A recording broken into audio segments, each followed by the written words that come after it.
స్టూడియోలో మీ పర్సనల్ మరియు business promotions కోసం సంప్రదించండి 96616699. మెట్రిక్ టన్నులు ఈ రోజుకి ధాన్యం సేకరించాం.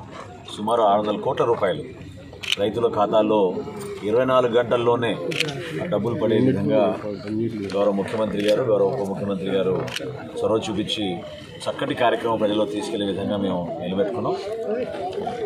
ఎమ్మెల్యే గారు బలరామకృష్ణ గారు రైతులు ఇంకా అంటే కొంచెం లేటుగా ఇక్కడ కోతలు జరిగినాయి కాబట్టి కోరుకొండ మండలంలో కూడా ధాన్యం సేకరణ దాదాపు 8,000 మెట్రిక్ టన్నుల వరకు చేయాలనే విషయం నా దృష్టికి తీసుకొచ్చినప్పుడు తప్పకుండా వచ్చి రైతులందరినీ కూడా కలుసుకొని వాళ్ళకున్న అనుభవాలు, వాళ్ళకున్న ఇబ్బందులు తెలుసుకొని తప్పకుండా వచ్చే వారం సోమ మంగళవారాల్లోనే ధాన్యం కొనుగోలు ప్రక్రియ పూర్తి చేసే విధంగా తప్పకుండా మేము చర్యలు తీసుకుంటాం.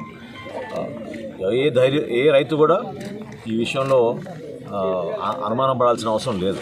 ఖచ్చితంగా రాష్ట్ర ప్రభుత్వం నుంచి ఇప్పటివరకు రాష్ట్ర వ్యాప్తంగా 24,70,000 మెట్రిక్ టన్నులు మేము ధాన్యం సేకరించాం.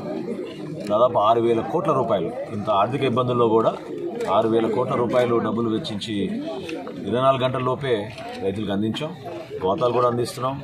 ట్రాన్స్పోర్ట్ విషయంలో కానివ్వండి, హమాలీల విషయంలో కానివ్వండి, కూలీల విషయంలో ఎక్కడ కూడా పొరపాటు లేకుండా చంద్రబాబు నాయుడు గారు, అదేవిధంగా పవన్ కళ్యాణ్ గారి నాయకత్వంలో ఈ కార్యక్రమాన్ని ప్రతి జిల్లాలో కూడా ఒక అద్భుతమైన కార్యక్రమం జరుగుతోంది. నిండు మనసుతోటి రైతులు ఈ ప్రభుత్వాన్ని ఆశీర్వదించాలి. ఎందుకంటే ఇటువంటి కార్యక్రమం గతంలో ఎన్నడూ జరగలేదు. దాన్ని ప్రజలందరూ కూడా గుర్తుపెట్టుకోవాలని ఈ సందర్భంగా కోరుకున్నాను.